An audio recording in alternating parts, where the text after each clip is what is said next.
Welcome to Talk Cosmos, the show where Sue Rose Minahan and her panel of guests bring you leading-edge astrology conversations through a journey of soul growth patterns connecting astrology's energetic cycles. Get ready to understand your path in the cosmic roots of the stars.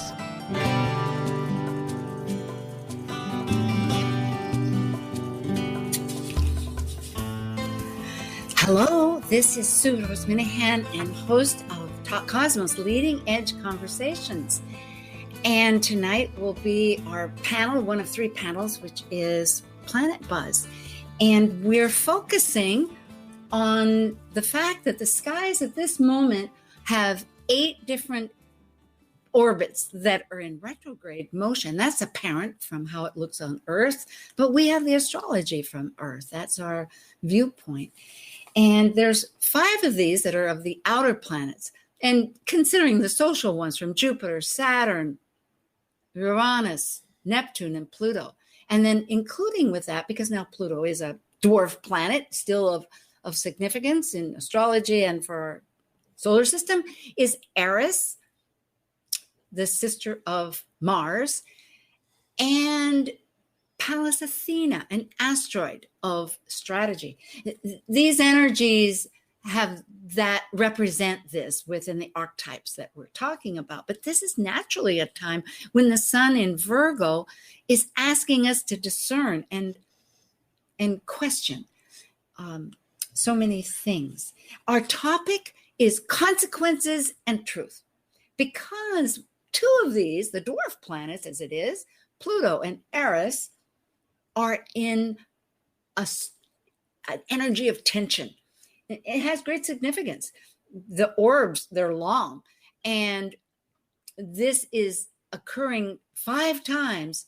And as my co-panelist, Dr. Tad, reminded me, Donna Cunningham, a great astrologer, said anytime, and she's not alone, this is the gospel of astrologies because of significance and said in so many ways, as we understand, but thrice, 1, 2, 3, has it has a meaningfulness. It's too big to just go once. It's got something we haven't gotten, and we're pounded in again. So here it's 5 times.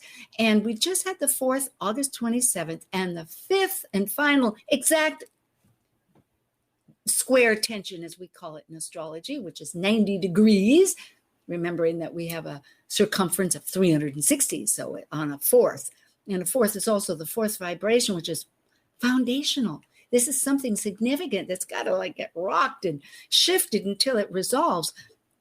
So you have Pluto, 248 years, and Eris, 558 years in these cardinal signs of action.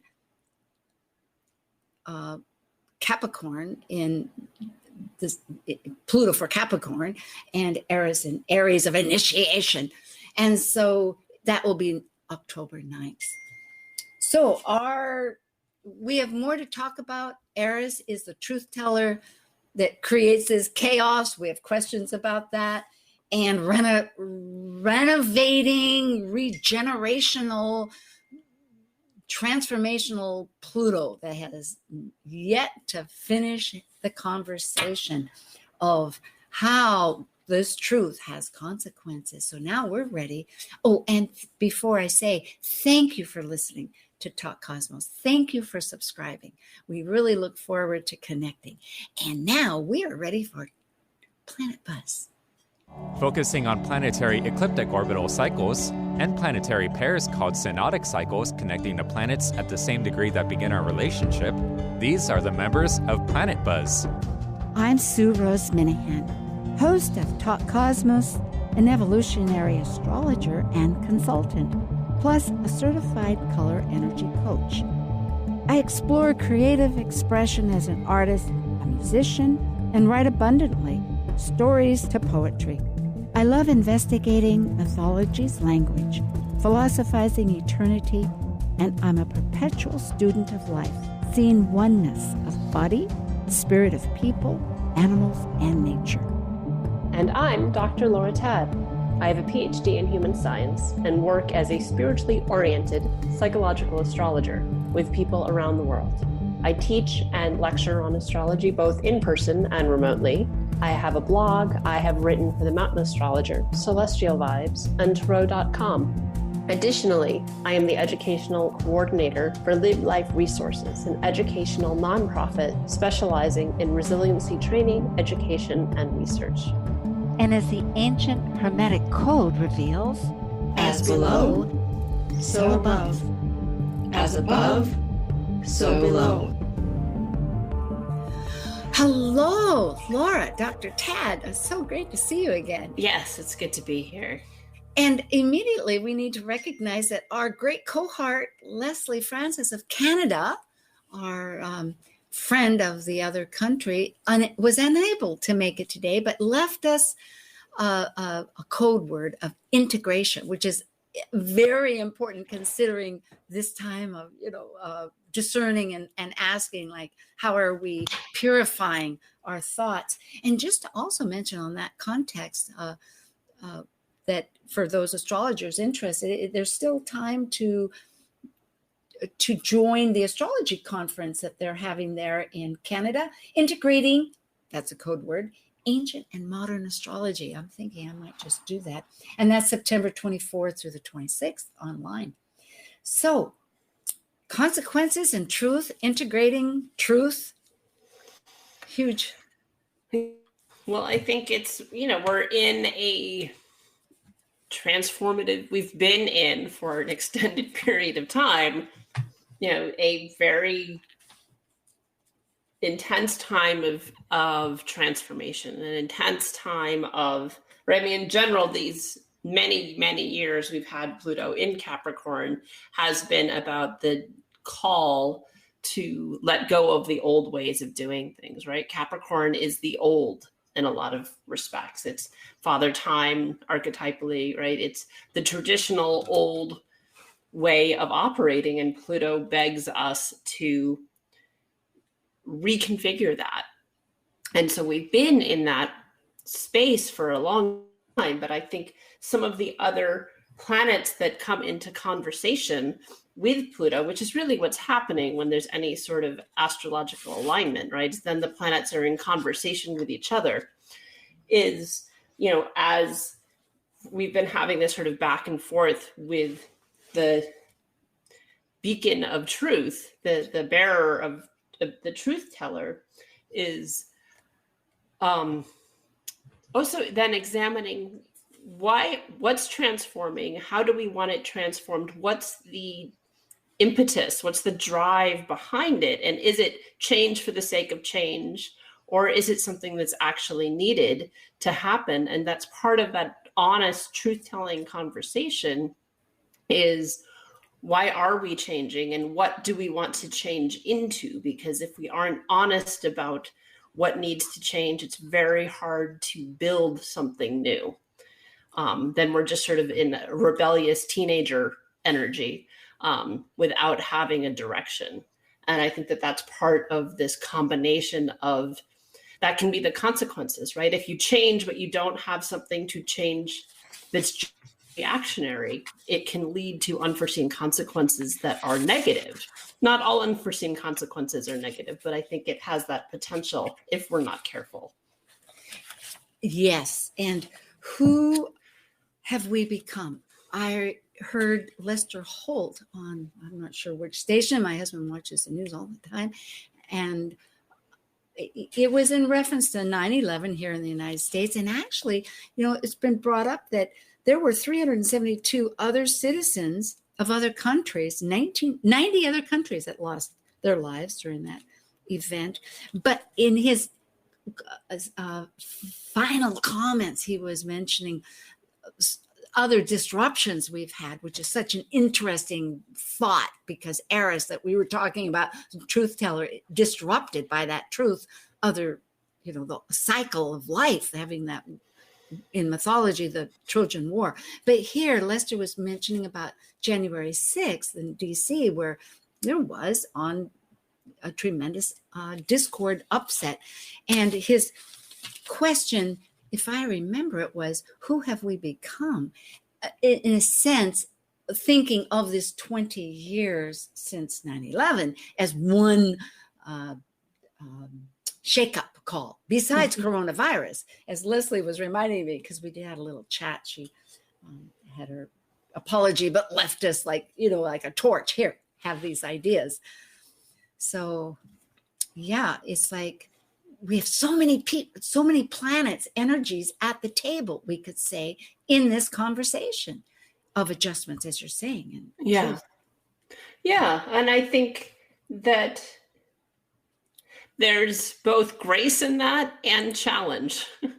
So when there's more people in the conversation, we get more resources at our disposal, but it can also muddy the waters, right? The too many cooks spoil the soup, right? And so there's so much shifting and transformation and adjusting and readjusting and adjusting again that's been going on, that it can be, we're sort of in a liminal space. I think that that's part of what all of this retrograde energy can create, is a real sense of liminality, right? That in between, that threshold space where you're neither in the old or in the new, and we're just sort of in this in between holding pattern for a while and don't know yet what's going to be birthed. Yeah, it's so appropriate, thinking just of the nodal energy that we're experiencing with Gemini, the twins, that are where Mercury, its ruler, can only be seen at dusk or dawn. And so it's this whole other, subliminal. That's a really great way. And this business of honesty, thinking of the planets, Uranus in Taurus right now had just turned. And as we had mentioned, several of these later in October will be going direct. But we have quite a window here where we have that energy reflecting some really serious thoughts. And so being honest, of authenticity, which Saturn, of course, in Aquarius wants, and Uranus generally is focusing on what's authentic, but it's of our values. Yes, in Taurus, for the Uranus piece, for sure. Yeah, is what do we really value? Why do we believe that we value it? Right? Do we value it because society tells us to? Do we value it because we believe find to be of value, or is it an authentic value? Is it something that is what's the truth, right? That's part of this energy, is truthfully, what do you value individually, as a cult, as a society, as a world? What do we value, and why, right? And that can be part of this, we're in the Virgo season, which is definitely the analyst season of the zodiac, right? And so, why do we value it? Yes. How did we come to value it? I wonder if Plato was a Virgo, and I don't know. I have not looked at that, but he taught through questions. Yes, when you say, why do we believe? What is truth for society, faith, and is it authentic? Because society, that tells everything where we've been conditioned. And there's a good point of it. We want people to get certain moralistic ideas, which again is very subjective, possibly. And how objective is it? Mm-hmm. We run into that all the time, just with what is blasphemy. I mean, what can you say? And what can you, I say blasphemous, I just was in a class situation and I used the word golly. And somebody wrote back and said, why did you use golly? In the 18th century, which was 1700s. And I had to look it up, and it was a code word with G and gosh against God. And I thought, well, vernacular has sure changed. I had no idea. It's like there has to be some way to release some kind of frustration, and even goodness in a whole bunch of them. So it's like there is some kind of conditioning we have, and we adjust. Yes, all the time. And then faith, this idea that you bring it up, because I'm thinking just of Pisces and with Neptune and Jupiter, because our south node is in Sagittarius, and Jupiter is one of the retrograde planets, and it will be going into Pisces, which was originally, for traditional astrology, it ruled. And so sometimes you just have faith in faith. I used to have that, not religious faith, just faith in faith, because I didn't have that anchor. So what is authentic? Yes. Yeah, well, and authentic truth, I guess, is where I was going with that, is why we believe something to be true. How did we come to that understanding? And that so this idea of the consequences of truth. Okay, well, when you accept a truth that is radically different than what you have held previously or believed previously to be true, there's a lot of things change. Yes, and that is, I think, the essence, one of the descriptions I've heard of Neptune. But I was also reading in this little book. I was gifted these wonderful astrology books in different, and one of them brought it back to the scientific idea that there's theories, but when the facts don't support the theories, then anyway. Sure. Well, yeah. I mean, in science, everything is theory, right? There's nothing. It's the theory of relativity. It's the theory of gravity. So far, nothing's disproved it concretely, but it remains a theory. Yes. In fact, that was the big deal when the black hole came, was actually visually, concretely determined it's true. It's there. It took 2 years. It took 20 different cameras all over the world, if I have that, or 200, I don't know, a vast amount. And they pieced it together, and they actually saw that there is a black hole.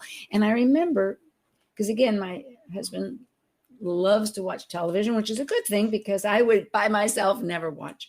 And the scientist said, this is a time shifting history, because now there's not theory, it's practical.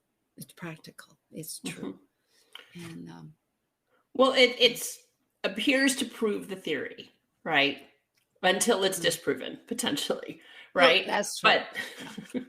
But that's where part of this idea of, right? I mean, like the consequences of truth. Okay, well, when it was shown that the Earth was actually round and not flat, and that you can circumnavigate the globe, really radical planetary global change, right? That was the consequence of the truth. Oh, the Earth isn't flat. We can circumnavigate it, right? Hundreds of years ago, when the conquistadors and the explorers, went from Europe and sailed around the world, right? Yeah. And it was a truth that then radically shifted the history of the world. And it changes the truth fear. Shifted. It changes fear, which is such an important part of or it can create fear. Oh, well, I suppose anything's possible. That's another thing. Potentialities. Yes. Oh boy. Yes, we are purifying consciousness. That is for sure, to get objective. Right. If something happened that people didn't think was ever possible, and now it is, it can create fear. So that's where the consequences of truth aren't necessarily enlightening and uplifting. It can be scary. It can create apprehension. I suppose then really the question is the unknown. Again, do we have a welcoming relationship? And that then gets back to, who are we?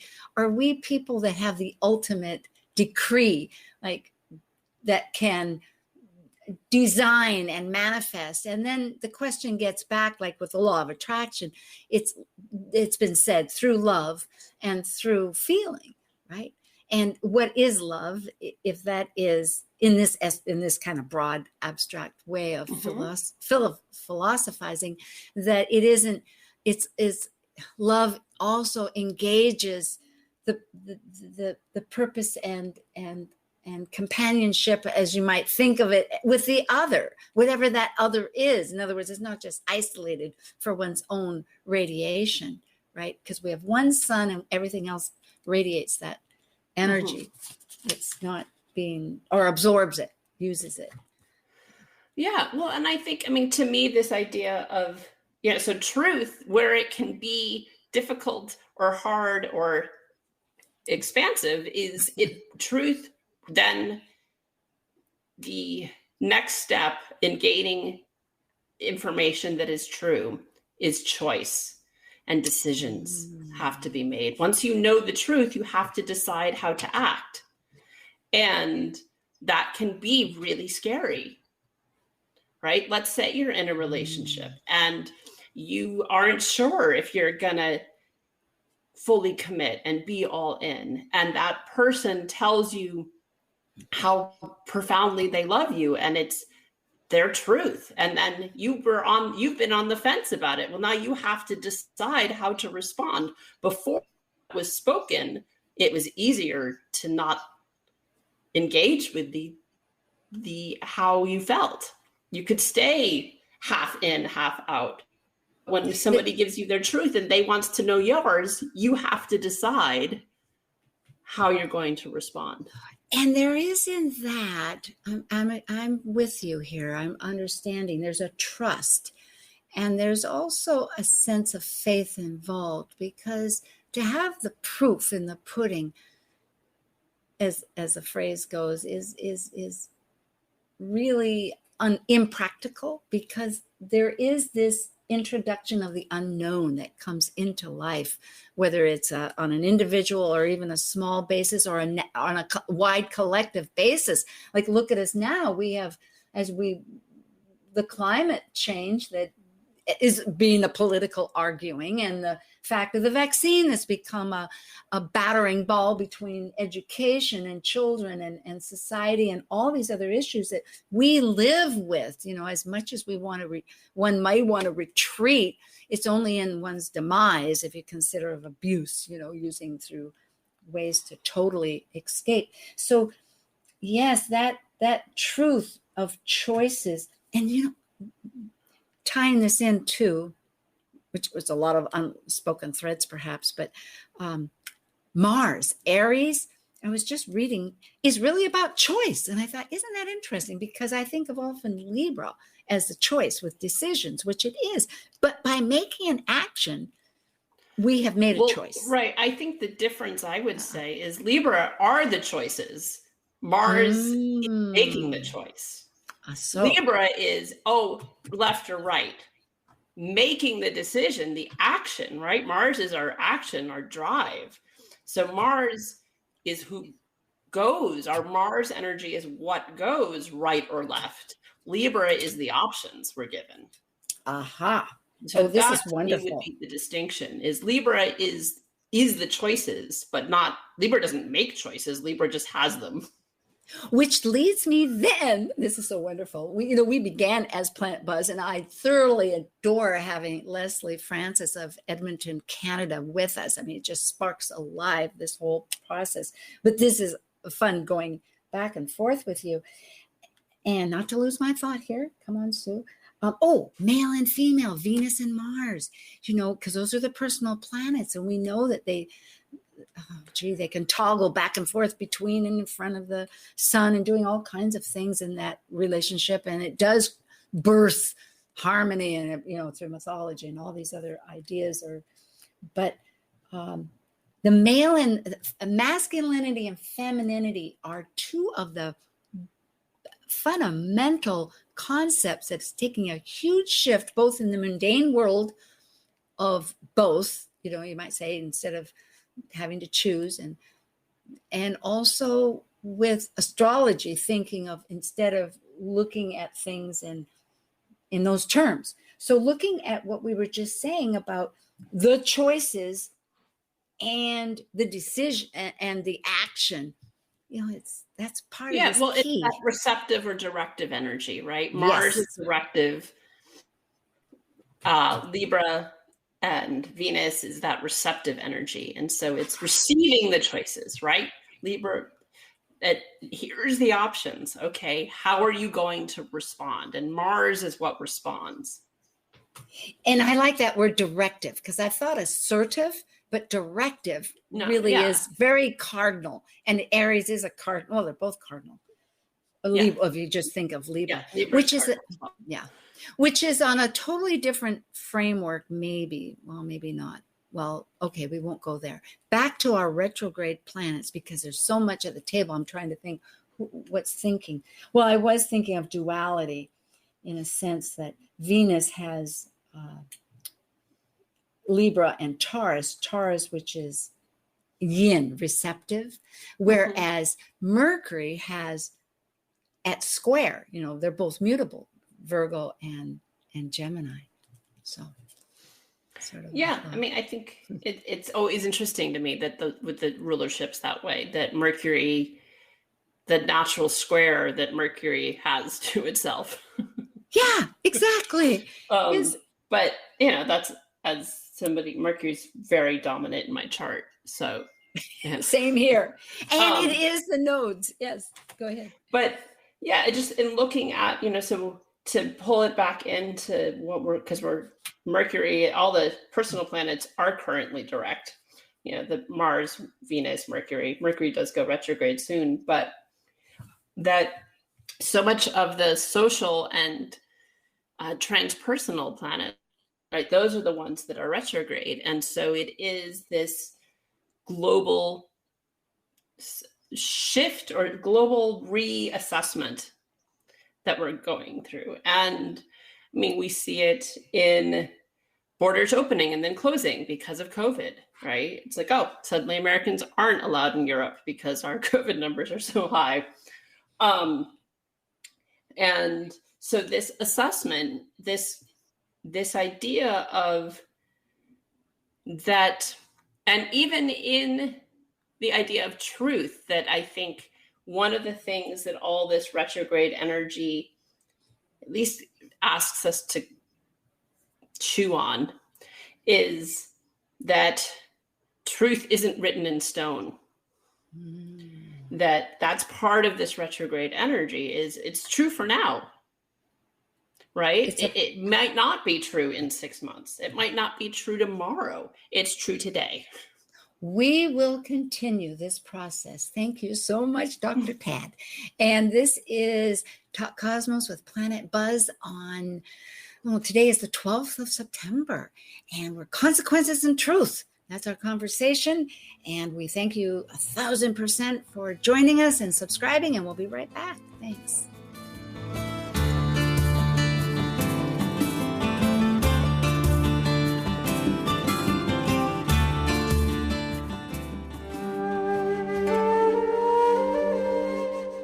While we take a break from this week's edition of Talk Cosmos, let's take a look at this cycle's archetype.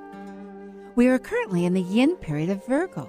By leaving a cycle based on the creative manifested legacy of our highest creative form, the energy of Virgo completes the last sign below the horizon of the self and requires discernment to perfect oneself through the mental process of critical analysis. As a mutable earth sign duly ruled by Mercury, Virgo refines, heals, or fixes through daily routines, developing skills and services to control nature's chaos and maximize efficiency. Old world travelers never began a journey without a compass. And today, smart travelers won't leave home without a map or GPS to navigate the journey ahead. But when it comes to your journey through life, how do you get your guidance? By aligning numerology and astrology's wisdom. Combining numerology with astrology offers a great spectrum of insightful meaning for your personal yearly, monthly, and daily numbers. And to help you navigate these numbers to discover your best daily route, numerologist Liz Luchette, along with Gloria Riley, an Egyptian numerologist, and intuitive consultant Jenny L. Sinclair have co-authored the book Gateways to Change 2018 and beyond.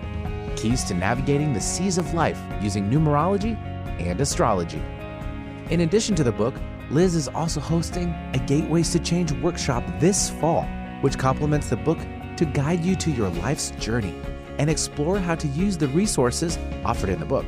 Copies of the Gateways to Change are included in the registration fee.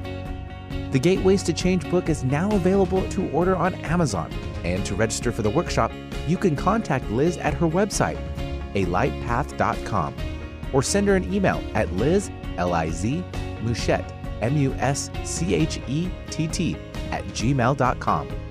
Let Liz be your compass as you continue your journey here on Earth. Talk Cosmos brings you leading-edge astrological conversations with hour-long programs each week on KKNW. The show goes live every Sunday from 1 to 2 p.m. Pacific. Talk Cosmos weekly programs are also available to watch live on Facebook and YouTube, along with daily chats throughout the week on the Talk Cosmos YouTube channel. While you're there, make sure you click like and subscribe buttons so you can get the full Talk Cosmos experience.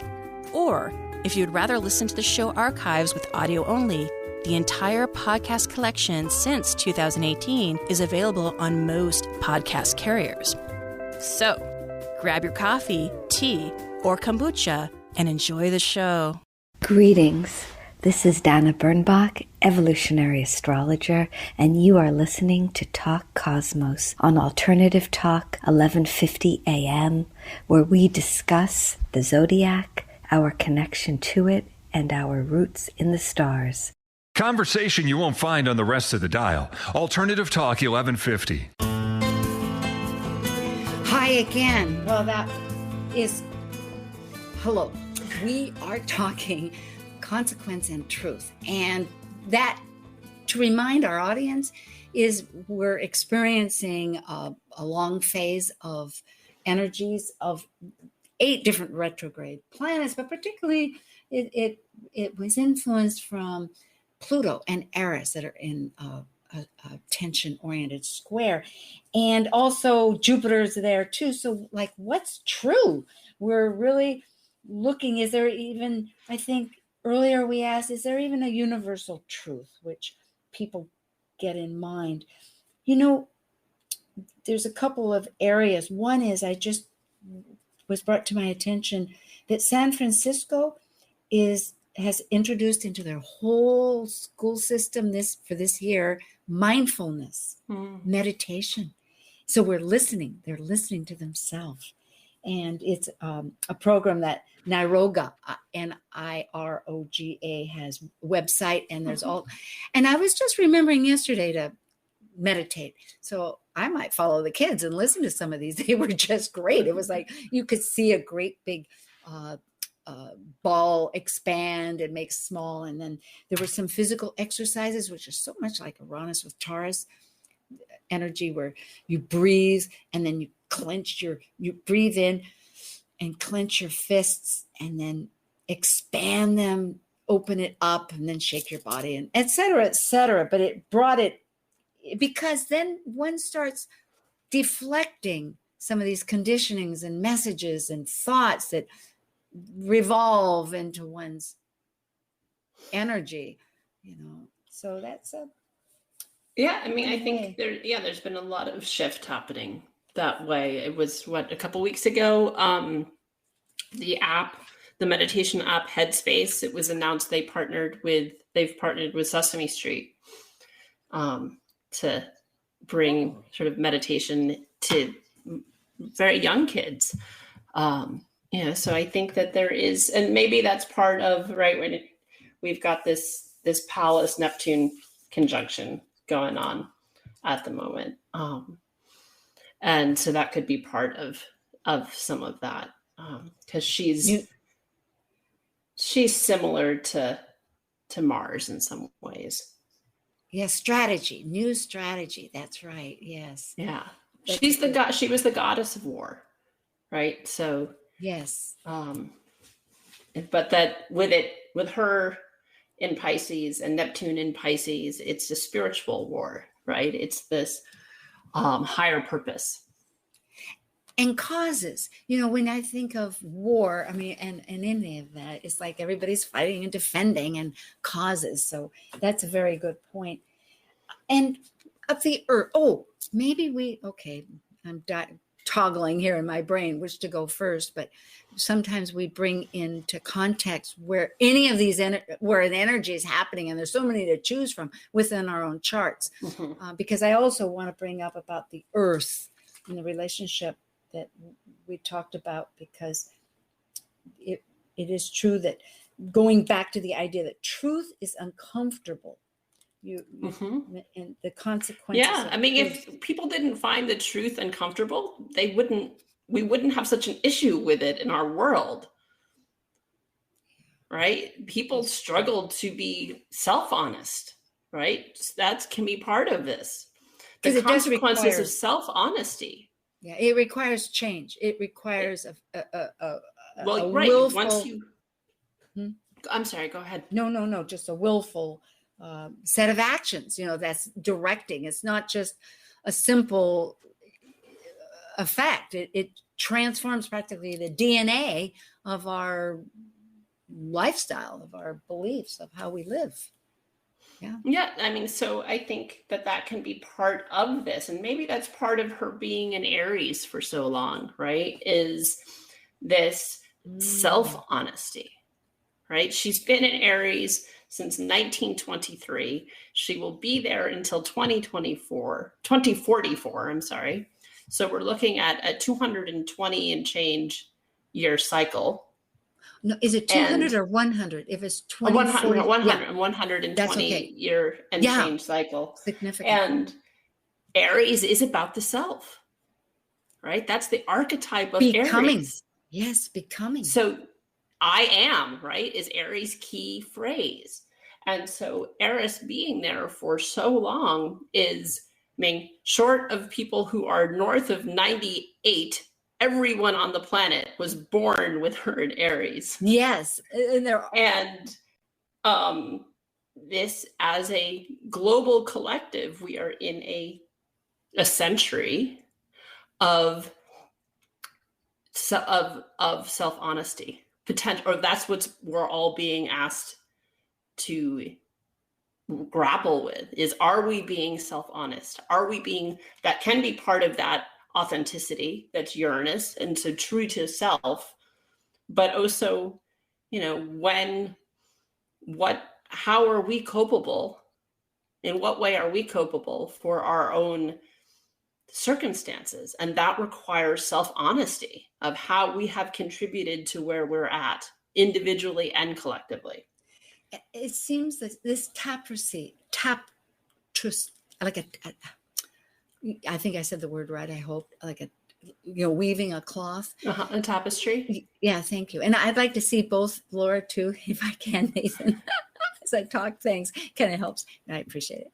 He's our wonderful guide here. Is with Chiron, because Chiron's in Aries also. And Chiron is that wounded, the alchemy of becoming one's own shaman to find what hurt one's identity that can then be useful in gifting with energies without. I know the United States has it natally, and it's also a long cycle in that orbit. It's longer in 8 years, I think, I know, in Aries, whereas it can get very short in other ones. So it's that whole value of becoming this, our real identity, of assisting in this quest, as you are mentioning. And what's interesting, in looking at those two bodies, is that Chiron cycle is 52 years, which means that Chiron has been in Aries with Eris now for the second time, right? With its orbit, with its 52-year cycle. This is the second time they've both been in Aries together. Eris didn't go anywhere. Eris stayed in Aries, but there is almost a return, and Chiron would have gotten into Aries right around the time 2 cycles ago. Or maybe it's the third time then, actually. that so they've been here before, I guess is what I'm Interesting. Well, I'm that's another saying. retrograde. Yeah. And I, Right? Like it is, they are both currently retrograde, but right in 1970s, in the late 60s, 70s, Chiron was in Aries. And then 50 years before that, right as Eris was getting into Aries, Chiron would have been in Aries. So there is this relationship, I think, that is going on. And I don't know exactly when, but in the next few years, they'll be conjunct. I'd have to play with it to see when they're conjunct. But because Chiron's moving much faster than she is, they will be conjunct in the next few years. Yeah, it was 2018. So it's 8 years. So it leaves in 2006. And I know that the 2026, you mean? 26, yes, 26. I'm sorry, yes. So then sometime between now, in the next 5 years, they will be conjunct. Yeah. And it'll also be, we must be as a nation here, the United States, because I think ours is, I'm not sure what degree it is right now, but it's a later degree of, maybe it's 20 degrees in, I can pull it up to throw that out. Well, gosh, the energies of change, of truth, the story. Oh, maybe we'll relate where it is in my own chart.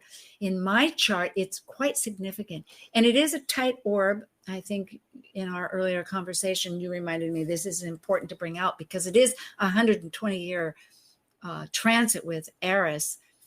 But in my chart, my nodal axis is 24 degrees south node in Libra and north node in Aries in the seventh house. And Pluto, which is also a very slow planet because it's so far out, has been really in orb. It's exact. Aries is exactly on my north node at 24 degrees. And so is Pluto squaring my nodes. So and this has not been instant, it's been revving up, you could say, and slowing down because I also have my moon a couple of degrees away in Libra there's in the first house. And because they're in reverse houses, it gives a little bit of that impetus for, you could say, that energy of a polarity. So I'm all about a lot of polarities and opposites and relationships and patterns and etc. But I've been, because it's focused on my north node with Eris and wanting the truth, I find myself geared more and more towards finding ways to bring out the deep questions in Talk Cosmos, how to present thoughts that, like Plato, let's get more of the questions and let people ponder this more to get to become more authentic of who they are and be the catalysts in their own life, however that might manifest. Because I'm certainly not, rather than control, one just wants to be creative. That's what working with what we have. So I'm finding it extremely powerful. I am working with Omari Martin, who was on the show earlier on the 30th of May, Astropreneurship, who's also the president of Kepler. And besides that, his personal business, Astropreneurship, and the president of Friends of Astrology in Chicago. And so we're shifting some of our thoughts to being open like this, really where we're contemplating what conversations are about, sharing and creating a new consciousness of between sharing. Sure. Yeah. I mean, for me, they're both, so Pluto's in the second, and Eris is in the fifth. And, and I have her there natally, so she's not gone very far. And Pluto moves so slowly. Pluto got into my second house, 10 years ago. So it's not experience. But I do think that as they're coming, again, like this idea of them coming into conversation with each other, because even though she's there natally for me, this relationship, this conversation with Pluto, they're not in aspect natally. I think it's wide for it to be a opposition. I'd have to look exactly, but I am taking on, you were talking about creativity. For me, with it being in the 5th house, right? It's a lot about the truth of my creative truth, right? Because 5th house being about creativity, playfulness, inner child, right? So creative expression and finding how I can do that. What's my way of being creative and having creative expression, and that being a transformative thing, and finding ways where I just sort of had this aha the other day, because I'm teaching my mythology class, right? And several people have commented and loving the imagery that I use in the class. I have one, yes. And the aha I had is that the challenge I always had in visual art personally, not in creating visual art personally, is I don't have the skill set to paint or draw what I see.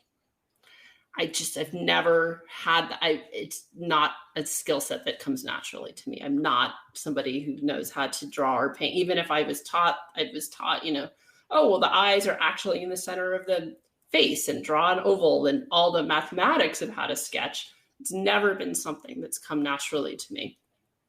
But that I actually do have this artistic eye if I'm using other people's imagery, and I can find images that are expressing what I'm wanting to say through other medium, and that's become a way that I can be artistically expressive with. I think it's why I love collage as a medium, because I can use existing imagery to express what I'm wanting to say, because I don't have the skill set to create it wholly new. And so finding ways that I can actually have that creative voice that seemed inaccessible previously. That makes all kinds of sense, because Taurus is visual.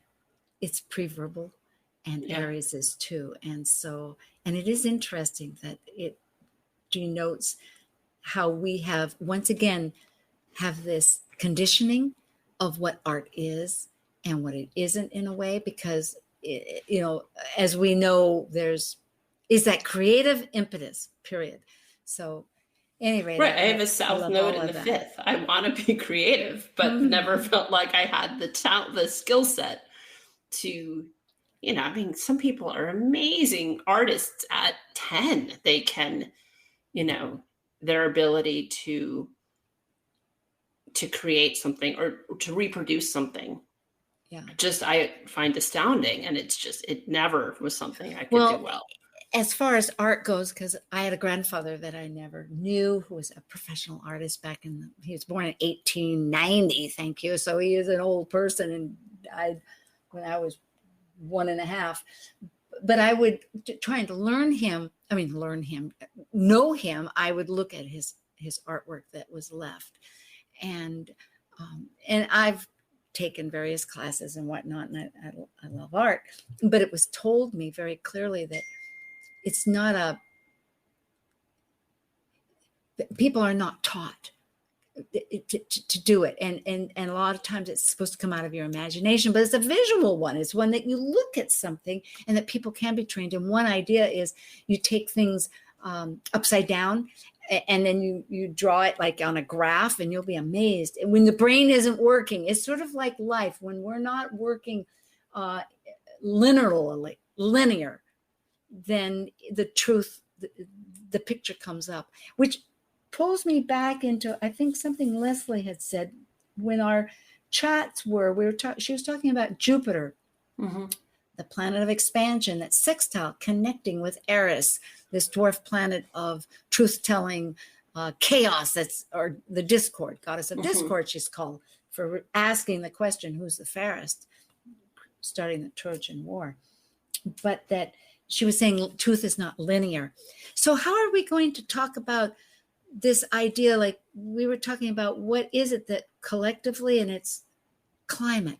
You had brought it up, climate. Well, I think just Uranus in Taurus to me, this period, since 2018, that Uranus got into Taurus,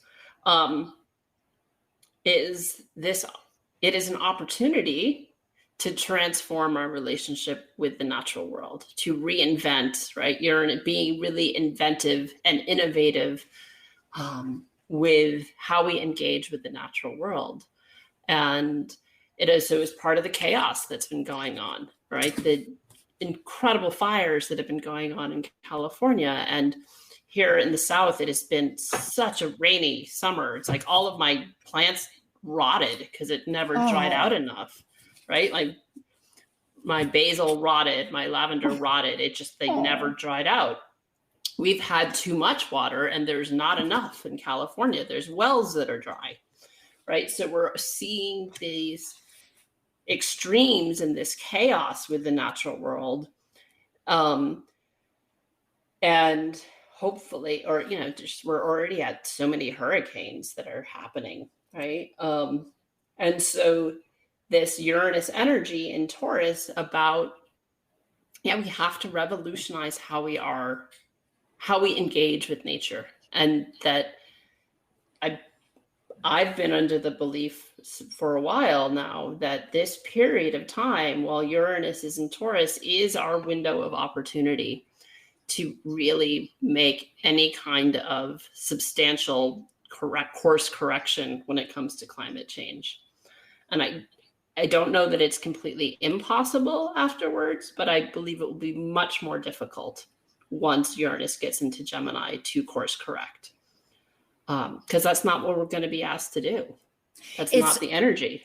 I agree with you because it's visceral, it's the body. And I think of the fact that like psychosomatic, there's two different ways. I don't know if that's a word that's used so much these days, but we can learn things either through the body or through our mind, and they both can get to a point because we're so related and we are a spirit having a body experience. Mm-hmm. And so it's really fascinatingly relevant to me how this whole collaboration of the universe now with all these retrogrades and conversations and this myriad of like tiles making a mosaic or a kaleidoscope that keeps changing to get its points across, and how to, just like the reward system, but this reward sometimes is tough love. And that's what maybe we're really brings us back to truth, right? The consequences of truth can be tough love. Being told, you're not doing a good job. That can be hard to hear, but it's true. Punished, like sit in the corner. It's being restrained. But sometimes we're not doing our best, and having somebody point that out and saying, you're dropping the ball. Yes. It's hard to hear, but sometimes that's really important to have been said, because if we're in avoidance and having avoidant escapist behavior, and that being pointed out to us is the truth, saying you're not,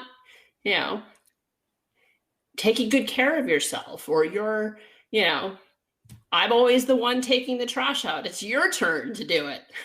And sometimes it's not logical. That's the whole point. It gets down into these other impetuses that are just survival bases that change how we think and whatnot. Integration, right? Integrating past, present, future.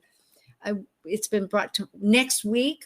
We have Cosmic Collaboration, and that'll be on next week. And today I'm speaking with Dr. Laura Tad, Planet Buzz. We're missing Leslie. She will be back, Leslie Francis. In the meantime, check out Canada's integration between modern and traditional astrology.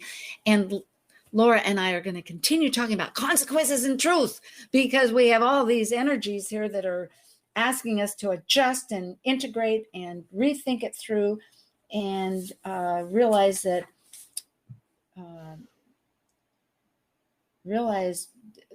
it's a process. It's a process of a beautiful process, really, of finding that connecting, listening to ourselves to get to our truth, that we can connect Yeah, absolutely. I think self-honesty and being honest with other people, and it can be done with kindness, even if it's initially not received that way. That honesty, it's like you got to start there, right? Anything, if you are honest, then anything else can be worked through, right? And talked through and processed. But if you're starting at a place of being overly cautious, out of afraid of how it will be received, then you're already starting sort of behind the game. So back to the core. It's beautiful. Thank you, Laura, Dr. Tad, and thank you all to our audience so much. We appreciate, and sign up, subscribe, and we'll be back. Blessings. Thank you for joining us on Talk Cosmos, the show where Sue Rose Minahan and her panel of guests connect soul growth patterns with the energetic cycles of astrology. Be sure to tune in next Sunday at 1 p.m. Pacific Time to continue your journey through the roots of the cosmic pathway.